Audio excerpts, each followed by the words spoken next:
जय श्री कृष्ण। नमस्कार दर्शक बंधु, माधव पवित्रवाणी राशिफल कार्यक्रम में आपण मानकु स्वागत। प्रिय दर्शक बंधु, आज मु आपण मानकु कहबाकू जाउछि जो भाई भौणी माने बा गुरुजन माने जो व्यक्ति माने विभिन्न प्रकार रोग रे सम्मुखीन होइछंती, रोगर जंत्रणा रे छटपट होउछंती, भय रहउछि निज प्रति। तेणु से व्यक्ति माने एई कार्यक्रम को निश्चित भाव में प्रथम रु शेष पर्यंत जानतु केतोटी रोग विषय मु आपण मानकु अवगत कराइबी।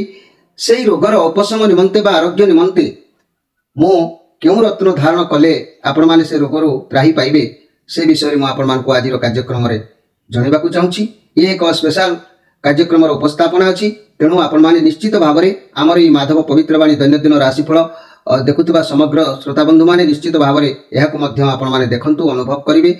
आपण को मन को पाइले आपण माने निश्चित भाव में ए रत्न व्यवहार करी आपण मानकर समस्या मुक्त निश्चित हेबे। तेबे मन रखंतु, आज मु कहूछि केतोटी रोग विषय कहबी। नेत्र रोग जो मानकर रहिछि से विषय कहबी। मानसिक अशांति जो माने जीवन में शांति अनुभव करि पारु नाहंती, मानसिक अशांति रे रहउछंती से विषय कहबी। 3 नंबर कथा हला रक्तचाप रोग बा प्रेशर रोग से विषय मु निश्चित भाव में कहबी। एवं 4 नंबर कथा जो मानकर चर्म रोग देहरु माड़ी चलुछि बा चर्म रोग वर्ष वर्ष धरिकी कमु नाही, चर्म रोग निमंते मध्य मु कहबी। एवं जो मानकर पिला माने स्मरण शक्ति हीनता रहउछि, बुद्धि बा पाठ बा ज्ञान कोनोसी कथा मन रे रहु नाही से विषय मध्य मु आज कहबी। एवं शरीर मोटा हो जाउथबा जो व्यक्ति मानकर शरीर अधिक मोटा हो जाउछि, से वयोज्येष्ठ लोक होंतु बा बालक होंतु बा बालिका होंतु बा वृद्धा होंतु, तेणु सेमानकर शरीर पतला हबार उपाय मध्य मु से रोग विषय मध्य कहबी। एवं रक्त विकार रोग, रक्त विकार होतबार विभिन्न प्रकार आक्रांत होतबा व्यक्ति मानक पई से रोग विषय मु कहबी। एवं मोर मां माने भौणी माने सेमानक पई मासिक धर्म नियंत्रित लागि मध्य उपाय मु कहबी। एवं जो प्रिय भाई माने बा भौणी माने बा मां माने नपुष्कता दोष रहुछि, सेमानकर शरीर दुर्बलता रहुछि से विषय मध्य मु आपण मानक संक्षेप रे कहबी। रत्न केउ रत्न धारण कले आपण माने उपशम पाइबे एवं रोग मुक्ति मध्य पाइबे। तेबे आसंतु आउ काल विलंब डेरी न करी आमे कार्यक्रम को आरंभ करिबा। तेबे मन रखंतु मोर प्रिय माधव पवित्रवाणी कार्यक्रम देखुवा समग्र श्रोता बंधु बा दर्शक बंधु, आज कार्यक्रम है रोगर मुक्ति निमंते रत्न धारण। प्रथम कथा मन रखंतु, जो मानकर नेत्र रोग रोछि, मुह उपरे जो मानकर रोग रोछि नेत्र रोग निमंते पुरुष माने 6 रति किंबा 25 रतिर माणिक आ स्त्री लोक माने 5 रतिरु 25 रतिर माणिक को सुवर्ण मुद्रिका खचित करी आदित्य हृदय मंत्र जप करी प्रातः समय सूर्य को अग्र्य प्रदान करी आपण माने एई माणिक रत्न को धारण कले निश्चित भाव में नेत्र संबंधी रोग आपणकर उपशम हब बा दूरीभूत हब, एथिरे संदेह करिवार किछि नाही। आपण माने पियर माणिक व्यवहार करंतु, निश्चित भाव में उपकृत हेबे। 2 नंबर कथा हैला मानसिक अशांति। जो व्यक्ति मानकर मानसिक अशांति सब बेले लागि रहउछि, तेणु ये कहीं मानसिक अशांति शरीर रे बा निजको देखा देई थाए। चंद्र पाप ग्रह द्वारा पीड़ित हेले मानसिक अशांति देखा देई थाए। तेणु सेही संसार सेही समस्या भलरे चली थाए, अचानक भाव में मानसिक अशांति आसी थाए, जहाँकि जीवन भावंती सबु शांति मोर कुआडे चलीगला, समस्या बढ़ी चलिला।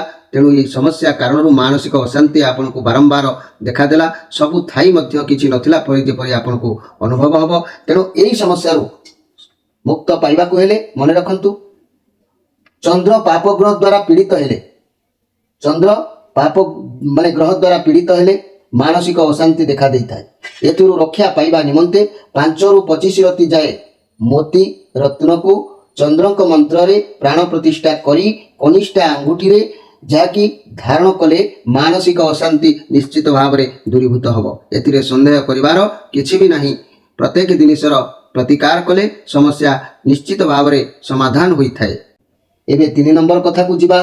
3 नंबर कथा कहले आजिकाली सोरिष बुणी दबा जेमिति होइताय किंबा जोटी टेकाटी पकईदेले मध्य जो हार रे रोग देखा देइताय, रक्तचाप रोग मध्य सेही परि समग्र व्यक्ति को ठारे आजिकाली देखा दउछि। एही रक्तचाप रोगरु मुक्ति निमंते आपण एथि निमंते कौन करेंगे ना माणिक एवं प्रबाल माणिक एवं प्रबाल यही रत्न धारण करेंगे। माणिक को अनामिका अंगूठी रे एवं रविवार दिन प्रबाल को मंगलवार दिन सुवर्ण मूर्तिकार धारण कले रक्तचाप रोग मुक्त निश्चित भाव में मिलता है। आपण प्रत्येक दिन मेडिसिन खाऊंती हजार हजार टंका खर्च करुँच तन्मध्य ग्यारंटी किसी ना आपण उपकृत हेबे। ता भितर केतबेले क्रोध बढ़ी जाउछि आपणकर अंग बढ़ी जाउछि केतबेले स्ट्रोक हो जाउछि। तेणु मोर प्रिय गुरुजन माने आपण माने निश्चित भाव में यही रक्तचाप रोग मुक्ति निमंते आपण माने निश्चित यही माणिक रत्न एवं प्रबाल को आपण माने धारण करंतु उपकृत निश्चित हेबे। 4 नंबर कथा 4 नंबर रोग है चर्म रोग विषय में आपको कहूँ। चर्म रोग शरीर में विभिन्न प्रकार देखा दे था। चर्म रोग ना कहले असंख्य चर्म रोग। तेणु दीर्घ दिन धरिकी व्यक्ति विशेष माने चर्म रोग रे पीड़ित होउछंती। एई चर्म रोग काहेकि होता है केउ ग्रह प्रभाव होता है से गुड़िक तो जानिले मध्य किछि करि परिबे नाही किंतु तथापि अवगत कराउछि एवं तार प्रतिकार मध्य कहूछि। सहज सूक्ष्म प्रतिकार आपण माने काहाकू टंकाटे दबाकू पड़ू नाही। आपण माने निजे आपण माने एई उपाय करी देखंतु 4 मासे 3 मासे व्यवहार करंतु देखिबे से चर्म रोगर उपशम होउछि कि नाही। एई चर्म रोगर निमंते मु कहूछि जातक रे बुध निचस्वता पाप ग्रह द्वारा दृष्ट हेले जाकि चर्म रोग रे आक्रांत होबाकू मनुष्य को पड़ी थाए। एई चर्म रोग याकू दूरीकरण करबा निमंते 6 रु 25 रति मन रखंतु 6 रु 25 रति स्त्री माने 5 रति रु 25 रतिर सुवर्ण किंबा रूपा मुद्रे धारण कले चर्म रोगरु मुक्ति मिलता है। आपण माने यही सुवर्ण मुदी किंबा रूपार मुदी को निश्चित भाव में बुधवार दिन ग्रहण करी देखंतु आपण माने किछि दिन व्यवहार कला परे चर्म रोग निश्चित भाव में आपनक ठारू दूरीभूत हो। आमे 5 नंबर कथा को जिबा किछि व्यक्ति विशेष पिला माने बा वैज्येष्ठ माने स्मरण शक्ति हीनता रोग विषय में कहूँ। यही स्मरण शक्ति कौन कथा तांकर मने रहे नाही। विद्या अध्ययन कले मध्य मन रे स्थापित होइकी रही न थाए। कौन कथा कौन कार्य भूली जाती मने ठीक समय पड़े नाही। तेणु ये स्मरण शक्ति हीनता रोग पाई मु आपण मानकु कहूची बुध ग्रह पीड़ित हेले किंबा षष्ठ अष्टम द्वादश भाव में अवस्थान कले ओ अंका होई शुभ भाव में थिले पिलामानक पाठ पढ़ारे बाधा सृष्टि होता है। तेणु स्मरण शक्ति वृद्धि निमंते 5 रु 25 रति मध्य पानारत्न को शुद्धि कराई धारण करने आवश्यक अच्छी। तेणु यह बुधवार दिन शुद्धि कराई ये रत्न को धारण कले आपण माने निश्चित भाव में स्मरण शक्ति हीनता रोग त्राही पाइबे। आउ आपणकर मध्य स्मरण शक्ति पुणी पूर्व परि फेरी आसीबो भूली जबार आभास आउ देखा जिवो नाही। 6 नंबर कथा जदि आज आमे कहिबा ये दुनिया पृष्ठ रे जोठी की चाहिदेले शरीर मोटा होउतबा व्यक्ति बहुत देखा देउथांती। केही प्रभातुर उठी दौड़ा धाँ करथांती कहीं ना शरीर काले आमर रुग्ण पुणी पूर्व परि हेइ जिवो। केही मध्य खाद्य पेय उपरे नजर रखी खाद्य पेय कमे थांती जाकि शरीर काले पतला हेइ जिवो।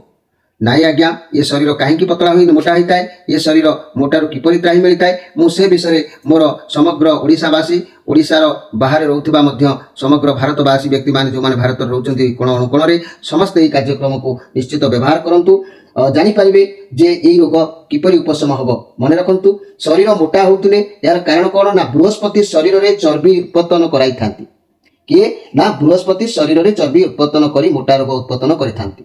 तेणु शरीर में बृहस्पति स्थिति अशुभप्रद हेले गुरु पापा दृष्टि रे थिले रोगी दिनकू दिन मोटा हबाकू लागे। ताहार निराकरण निमंते पाई मु आपण मानकू अवगत कराउची 5 रु 25 रति मध्य सुवर्ण खचित पीत पुष्पराग धारण करिबा दरकार। एई पीत पुष्पराग को आपण माने जदि धारण करूछंती एई मोटापन रोगरु मध्य आपण मानकू त्राही मिलिबो। 7 नंबर कथा कहिबे रक्त विकार रोग विषय जो रक्त विकार कारण विभिन्न प्रकार रोग शरीर में देखा देता है।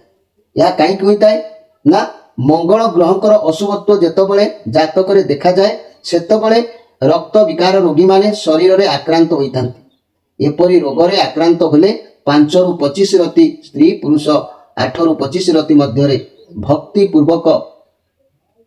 पूर्वक आपण धारण करबा दरकार। मंगलक पई एई जो पूर्व कार्यक्रम में मुझे कहली से जिनस को आप धारण कले निश्चित ही रक्त विकार रोगरू आपण त्राही पाइबे। 8 नंबर कथा मुझे कहबी मोर प्रिय दर्शक बंधु नियंत्रित लगी मोर माँ माने भौणी माने संपूर्ण ये कार्यक्रम को ध्यान दियंतु। आजिकाली जोठी भी टेकाटे पकईदे निश्चित मोर माँ मैंने कार पेट काटुची कार कमर बिंधुची कार मासिका ठीक मासिक मास भितर राइट टाइम रे हो नहीं ठीक तारीख 5 दिन 8 दिन एमती जहाँ भी किसी समस्या हो मु तो डॉक्टर नुहे किंतु मु आपण मानकु ज्योतिष शास्त्र अनुसार जहाँ जना अछि से विषय में आपण मानकु संक्षेप रे कहूची आपण माने निश्चित भाव में यही ग्रह खंडन पाई आपण माने व्यवहार कले आपण उपकृत हेबे।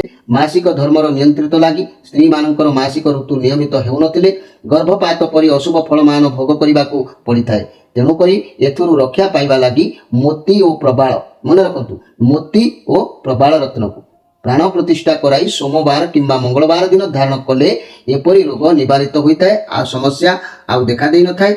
यह आपण 2-4 मास व्यवहार कला परे देखिबे आपणकर सब समस्या दूरीभूत निश्चित हे जिवो। शेष कार्यक्रम रे मु कहबाकू चाहूची नपुष्कता दोष पाही उपाय नपुष्कता दोष पुरुष माने एवं स्त्री लोक मानकर जो दुर्बलता रहुची तेणु संसार भितर ए रोग सबुठु बड़ दुर्विपाक रोग। ये रोग हेले मनीष स्त्री रो जदि हला स्वामी संग नवा इच्छा प्रकाश होई न थाए जहाँकि पुरुष माने अबाटू को गति करिथांती आ पुरुष लोक माने जदि स्त्री सहवास रे अक्षम होंती तेणु मध्य स्त्री लोक माने अबाटू को गति करिथांती। आजिकाली दुनिया रो रीतिगति अनुसार जहाँ देखा जाउची से विषय में मु आपण मान को कहूची। तेणु ये रोग संसार पाई बड़ कष्टदायक रोग होता है। तेणु आत्मसम्मान पाई बा संसार रक्षा सुरक्षा पाई एई नपुष्कता दोष मुक्त हवा पाई मु सुंदर उपाय उपस्थापन राणीची। आपण माने मोर प्रिय भाई भौणी माने मन रखंतु स्त्री एवं पुरुष को एई रोग हेले सेमानकर वैवाहिक जीवन में समस्त समय दुख भोग करबाकू पड़िଥାଏ। प्रति मुहूर्त रे विभिन्न समस्या देखा देइଥାଏ। यार निराकरण निमंते स्त्री माने 3 रति 25 रति हीरा और पुरुष लोक माने 4 रति 25 रति हीरा धारण कले यही रोग निश्चित दूरीभूत होता है। एथिरे संदेह करिवार किछि नाही। तेणु मोर प्रिय दर्शक बंधु माधव पवित्र पाणीर यही कार्यक्रम देखुथबारु आपण मानकु अनेक अनेक धन्यवाद। आपण माने निश्चित भाव में यही जो रत्न विषय में आज उपस्थापन कार्यक्रम आनी आपण माने ताकू अनुभव करिथिबे एवं जो मानकर जो रोग होइछि से रत्न धारण निमंते आपण जोगाजोग आम कार्यक्रम सहित करंतु नंबर दिया जाइछि। आउ जो व्यक्ति माने मध्य रत्न संग्रह करी धारण करूछंती सेमानकु अशेष अशेष धन्यवाद। निजे त्राही बा मुक्त हेले रोगरु भगवान संतुष्ट निश्चित हेबे कार्यक्रम मोर लाघव हबो। आपण माने निश्चित भाव में ए कार्यक्रम को निज रोग पाई आपण व्यवहार करिवे। ए रत्न गुडी को ए रत्न व्यवहार करी आपण माने सुख शांति रे समय अतिबाहित करंतु यह मोर भगवान को पाखरे प्रार्थना। तेणु आज कार्यक्रम को एठी रखी मु विदाय नौची रहूची। नमस्कार।